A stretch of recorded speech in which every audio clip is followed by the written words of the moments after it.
All right, guys, going to talk about angle measure today. Starting trig, a few weeks on trig. If you're not usual note takers on videos, this would be a great time to start. You need to get some notes off of here for sure. All right, so just saying, so stop it as you need to, get you some good notes, and let's hit this stuff. First thing is different kinds of angles. When you start talking about trig, we have positive angles and negative angles. This is a positive angle.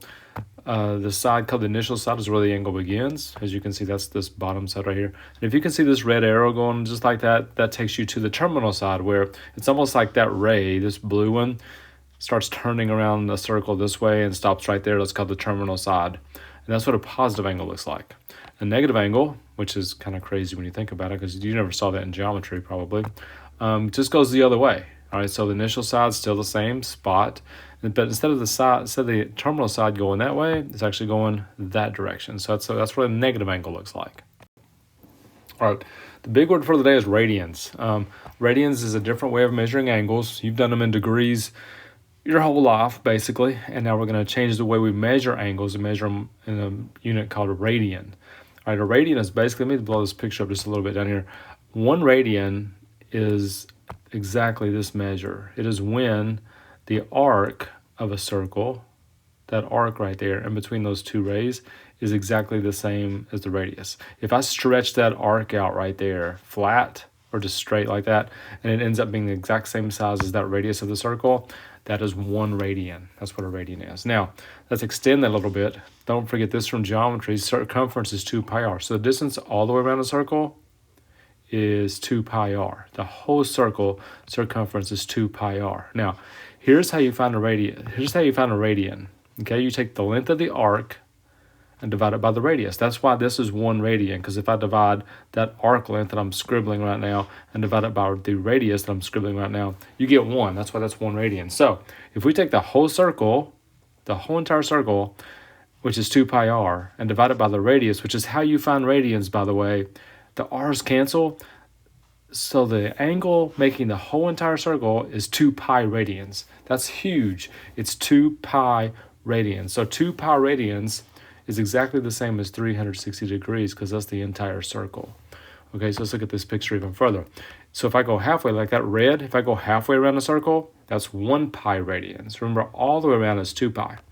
If you go a fourth of the way around, you're halfway to 1 pi, which means you're at pi over 2, or 1/2 pi radians. And one more, 2 radians looks like this. That is 2 radians, again, because that arc right there is the same as the radius, and so is that one. So that arc is twice as big as the radius, means it's 2 radians. And again, let's go review real quick. The whole circle, 2 pi radians. Half the circle, 1 pi, or 180 degrees.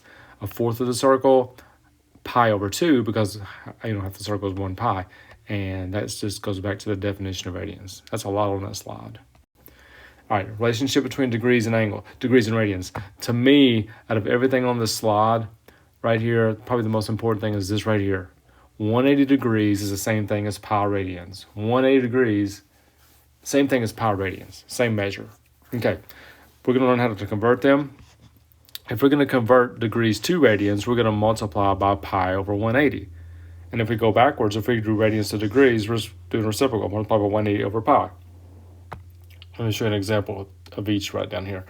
Part A says express 60 degrees in radians. Okay, so I have my 60 degrees. Now, the way I remember this is I want my degrees to cancel. So I'm going to multiply that by pi over 180 degrees. All right, so when I multiply that, my degrees cancel. So does my 60 and 180, by the way. 60 goes in 180 3 times, so I get pi over 3 radians. Now, if I'm going backwards, if I have pi over 6 radians, I want to change it to degrees. I want the pi's to cancel. So I'm going to multiply by 180 over pi. All right, so the pi's cancel. So does 6. 6 goes into 180 30 times. So that's just 30 degrees. I forgot my degree symbol right there. So 30 degrees. All right, so that's how you roll there, changing one to the other. Standard position of angles. An angle is in standard position when the initial side is on the x-axis.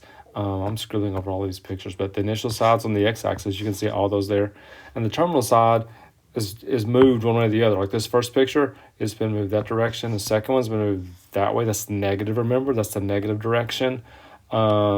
This one right here, it is okay to go all the way around the circle and back up. That's still standard position. This one went crazy, went all the way around and almost all the way around again to get right there. Again, initial side is on the x-axis, positive x-axis. Terminal side just ends up where it ends up. And you can go around as many times as you need to of that circle. All right, coterminal. Coterminal basically means the angle that's in the same standard position as 30 degrees. It says find the angle. So 30 degrees will look like this. Like, let me get a different color here so I can show you. The initial side is here. 30 degrees is a very small angle. It'd probably be about right there. So that's 30 degrees going this direction like that. Okay, if I wanted to find one that's coterminal to it, I could do a couple of things. One is, oh, by the way, coterminal means it has the same terminal side. You could do this, you could go all the way around the circle and then back to there. Remember, if you go all the way around, that's 360, and then I'm at 30 more, so that's 390. 390 is coterminal to 30 because it's at the same spot. The terminal side is at the same spot. You could also go around this way. You could go negative, which means I almost went all the way around the circle, not quite. I was 30 degrees short of going all the way around, so I'm at negative 330 degrees. All right, I hope that makes a little bit of sense there. Can also do this in radians. This one says pi over 3. Now, think about pi. Remember, that's 1 pi radians right there. It's 2 pi if you go all the way around the circle. So pi over 3, this is pi over 2. Up here, it's halfway to 1 pi. Pi over 3 is not quite to pi over 2, so it would look like this. There's pi over 3 right there. All right, so if you want a coterminal to it, you could go all the way around the circle, which is 2 pi, and then pi over 3 more. So if you go 2 pi plus pi over 3, it gives you 2 1/3 pi, which is really 7 pi over 3. That's just doing some fraction stuff there in my head. Again, or you could go this way. You could go that direction, which is almost 2 pi. Is pi over 3 less than 2 pi, which would be 5 pi over 3. Negative 5 pi over 3 because I went the negative direction. So negative 5 pi over 3, 7 pi over 3, coterminal with pi over 3 because the angles look the same. Terminal sides in the same spot, but their measures are different. All right, find an angle with a measure between 0 and 360 that is coterminal with an angle of measure 1290. Okay, here's a secret, guys. To find an angle that's coterminal, if it's in degrees, you're basically going around all the way around the circle and back to where you started.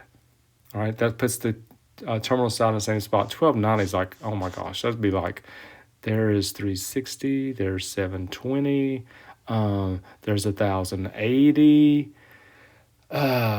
there's 1170, there's 1260. So 1290 is way down about right there. Look how many times around that circle. So the best thing for me to do to find something coterminal between 0 and 360, that means I'm just going to start here and go boom to right there. So I know it's somewhere in quadrant 3, which means it's a little bit past 180, but not quite to 270 down there. Remember, that's 360, that's 90 up there. So to get there, the best thing to do is just keep subtracting 360 until you get there. So if you subtract 360 once, I should have brought my calculator with me, but that's going to be 930. I'm going to subtract 360 again. That's going to be, let's see, 2, 6, 8, 560. Still not down there between 0 and 360. So I'm going to subtract 360 again, and I'm going to get 200. There we go. That's where I need to be, 200 degrees in there, right there between 0 and 360. So coterminal, if you're in degrees, you're either adding 360 or subtracting 360 to get something coterminal. If you're in radians, obviously you would be adding 2 pi, subtracting 2 pi, because that's all the way around the circle again. All right, length of an arc. We'll keep this short and sweet here. The length of an arc is just the radius times theta. Now, one thing about theta is an angle, and the angle is in radians. Look at that, theta radians. That Greek letter is called theta. The arc is theta as radius times theta. That's how big an arc is. Now, more important than that, if we solve this formula up here for theta, we get this. So that's how you find radians. That's what I had on the very first slide. S stands for arc length. R stands for radius. So if you want to know how many radians it is, you do the arc length divided by the radius. if you want to know what the arc is, you do the radius times theta. Let me show you a couple here. Part A says, find the length of an arc of a circle with radius 10 that subtends the central angle of 30 degrees. Okay, now this only works if it's in radians. So what you got to do first is take 30 degrees, change it to radians, because you cannot do it in degrees. All right, so if I do that, I'm going to end up with pi over 6. I just get that just by canceling these and canceling that. Okay, so that's not an answer, but that's what the angle is. So the arc length, remember, was radius times theta. So to find the length of the arc, I can do the radius, which was 10, times theta, which is pi over 6. And if I multiply those, I get 5 pi over 3 radians. That's the length of the arc right there. That's the length of the arc. Okay, part B.